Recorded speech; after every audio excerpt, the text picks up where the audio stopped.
Lock and Wiley, Doug Gottlieb is back with us. Let's return to LeBron James. Yesterday, his former general manager, David Griffin, told SI that he was miserable trying to build a team around LeBron in Cleveland. LeBron appeared to be responding, tweeting, quote, all right, enough is enough. The throne has been played with too much, and I ain't for horseplay. Ether coming soon. Well, Griffin responded this afternoon saying, quote, when I was speaking about being uncomfortable and, quote, being miserable, it was my inability to deal with that media scrutiny. It wasn't the man himself. It was everything that came with the team led by LeBron James. Had nothing to do with being miserable with LeBron. We had and have a very positive relationship. I was so disappointed that the story really came about me and sensationalized version of quotes that were taken totally out of context. All right. The question here is, do you think differently about Griffin's criticism after his clarification today? And I don't. I think he was honest. I think he was honest in the Sports Illustrated article about some of the struggles. I think he's being relatively honest now, trying to walk it back. But, you know, the toothpaste is out of the bottle. I don't think any different as well. And it's because, in part, reading the follow-up interview from Dave McMenamin, shout out to DMC, who wrote that LeBron and Griffin had a great relationship. They felt LeBron's tweeting out his wife's company and really just thinking, wow, this came as a shock. So now we can talk about context. Was he taken out of context? Was he talking in a different spirit than what we read? That said, I don't believe David Griffin fully about him talking about just the noise. Because this disassociation between who brings the noise and the noise that comes with him, let's be real about this. We can't just say, oh, man, you're always bringing all this attention with you, and not sometimes put some of that blame on you and you trying to keep that going. So I don't like that. I don't like that he's trying to clarify, I didn't mean anything about LeBron. When in reality, if all this comes with LeBron, LeBron has to be a part of that equation. You couldn't have said it any better, and then you combine it with what you said yesterday or the day before, one of the, I think, version 3 of LeBron AAU, your take, which is he does suck up all the air out of the room. That's what he does. He doesn't even hide the fact. And you're right, that your team is who your best player is, on the court, off the court. And this is what I've said to you guys, what people in the NBA have told me. Kyrie didn't have any problem with playing with LeBron. It's all the other stuff. It was, does LeBron control who the coach is? Does LeBron help control? His agent represents Tristan and represents JR, and they got a little bit too much money. And then you got to deal with the owner. Like, Dan Gilbert somehow avoided criticism. He's a big part of the problem. Right. I'm sure he didn't like paying the luxury tax. You know, LeBron never warmed up to him. I'm guessing LeBron would love to own not just an NBA team, but that NBA team if he had his druthers. It's in his hometown. So I actually believed him the first time. I believe most of what he's trying to walk back and explain the second time, but I don't think it changes how I feel about how I perceive dealing with LeBron James, which is it's not easy because of everything that comes with it. I don't see this as much of a walk back. I see it as a clarification, and he's trying to take some of the tone down and make it seem less like an attack. The thing where I think he's on rock-solid ground, because I think we've all experienced it if you've been written about by the media. He's like, man, this is supposed to be a story about me and the Pelicans and what we were trying to build here with the Pelicans, and he feels like he was misled because it's about LeBron James, or the aftermath is about LeBron James. I'll defend Sports Illustrated here.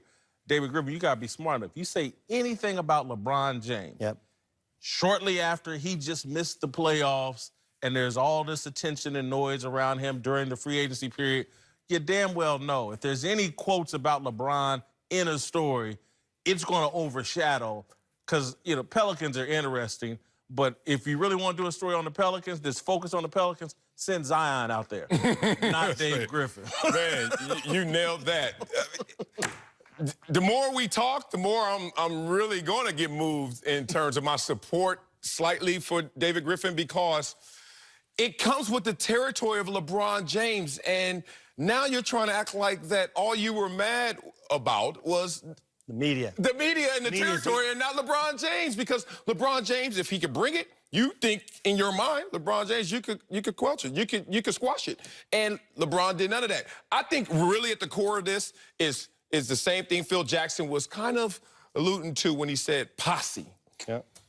There are a lot of people who have resentment when they went to law school, became agents, worked their way up to whatever it may be in the organization. And then LeBron comes through and say, oh, these my homies. And they're working on their credentials, but while they're working on it, they're in your office with their feet up. Talking about, yeah, we're going to do this. And solidifying not only their existence, but getting credentialed. So now people like David, who had that long, arduous climb, are like, what the hell happened? And they don't want to say that because it has racial undertones. Totally. It has all these implications that's beyond just merit. But in reality, it comes with the territory. So he's going to blame the media. But in reality, how in the hell is your homies bigger and more powerful than me when I have this title? I mean, you nailed it. And that's what they tried this year with the Lakers. That was a coup d'etat, right? They wanted their coach, they wanted their players, and they got some of it. They didn't get all. They got Jason Kidd in there, but they couldn't get Ty Lue as the head coach. They want to control. They almost infest the place. And to a greater extent, it worked in Cleveland considering what they had been before and what they have been since. But I think that's what led to his lack of enjoyability. I will point out that and look, I think Magic Johnson appeared clownish in many of the things he said and done since he left the Lakers. But the day he left, he said he wanted to get back to having fun, right? Yeah. And what has David Griffin said? This is not fun. Right. And so no matter how much he has Taco Tuesday on Twitter, and no matter how much he seems to be having a great time watching his son improve as a basketball player, I think my takeaway is, like, it's just not that much fun, even when you win. And I understand that sometimes building is better than actually living in the new house, right? That the process is, and that's kind of what he talked about. And I think that's what he wanted the article to be about. But the picture he painted is one that we've seen a little bit of in Miami, a lot of in Cleveland, and so far in Los Angeles, which is because of his people that he has to bring with him. And that's his belief that when they succeed, he succeeds, and he's a part of their personal growth. I think it's just not that much fun. Marcellus, your point about this goes on in all industries, people getting what others perceive as undeserved opportunity. Yes. In my industry, newspaper writing, that I came up and have an amazing, over-the-top passion for, I've seen my industry like, well, damn, now everybody gets to be a columnist. And when I started as a columnist in 1994, it was one of the hardest positions to earn. You had to jump over all kinds of hoops and show so much talent and kiss so much rear end and do all the right things, and then they let you say your opinion. Yeah. And nobody else got to say their opinion. And now, because of the internet and things, everybody gets, and blogs, everybody gets to spout their opinion, and the public sits out and says, oh, well, that guy is on the same level as Jason Whitlock and Stephen A. Smith and Michael Wilbon and Tony. And we're sitting there like, are you kidding me? Are you kidding me? And so David Griffin, here, I think, is just speaking honestly about LeBron. And I think that LeBron and his camp should understand, stick to their guns. If they believe in their way and their way is the right way, rather than make David Griffin and other people apologize for telling the truth about what it's like to work, you know what? We brought a championship to Cleveland. Anybody else do it? Right. And look, it's on David, though. Look, we're not forcing you to apologize. You want to clarify because you're really not saying what you really feel. So there's going to be a lot of levels of clarification until you just look in the mirror and tell us what that conversation sounds like. Here's the thing. Phil Jackson said posse. Pat Riley shut it down, right? David Griffin said no fun. Magic just dipped in the middle of the night. There's something that comes with LeBron. We all know it. Won't you tell us what your real issue is with it? And I tell you, no, he is not telling you. He wanted credit. And he wanted control. And this is the thing that divided Jerry Jones and Jimmy Johnson. I don't think it's control. Yeah. You know why it's control? He said it. He said it in the article. He said, look, I'm in a world where LeBron gets all the credit. Yes. So if This is true. This is true. But you also, what do you want from that? I know, but you work your whole life. Okay, he's also from Cleveland, right? Like, so this was important to him. Right. I'm talking about David Griffin. Yep. So you work your whole life to get to be the general manager of the Cleveland Cavaliers, and you think like, man, I get to pick my coach. We picked this coach, and LeBron was like, no, I don't like David Blatt. Wait, okay, then I get to at least negotiate the salaries of the, no. We're going to have my kind of guys, and you're going to pay them X, or they're not going to show up, and that's just the way it's going to be. And so I don't think that's control. I think he just wanted to do his job. No. You're misreading me. Credit and control. In this attention-based society now, people more than ever want credit. Like, make sure I get my likes, I get my compliments, I get the upward mobility from this move. The control doesn't come from those under you. It comes from those on top of you. This is what Kendrick Perkins was talking about. Hey, Dan Gilbert, if you really think your general manager is in control, empower him. You can't look at the players and say, we're going to empower him. It's just a title on the door until you flex that power. He had no control, and he got no credit. Then it became no fun. Say that, and then we will understand where you're coming from. But if you say it's the media just misrepresenting how you feel. I agree with you on the media I part. agree with you, but I do think he's inferring that. And Marcellus, I think what he said, there's no credit to be had in Cleveland because LeBron made all the decisions and all the values that David Griffin wanted to instill in the organization were blunted. Again, Doug made a hell of a point today on The Herd about they didn't even practice.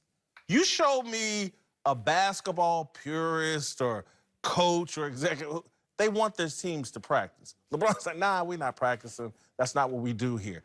And so there was they didn't enjoy the process. David Griffin. And But they just turned into one person just now.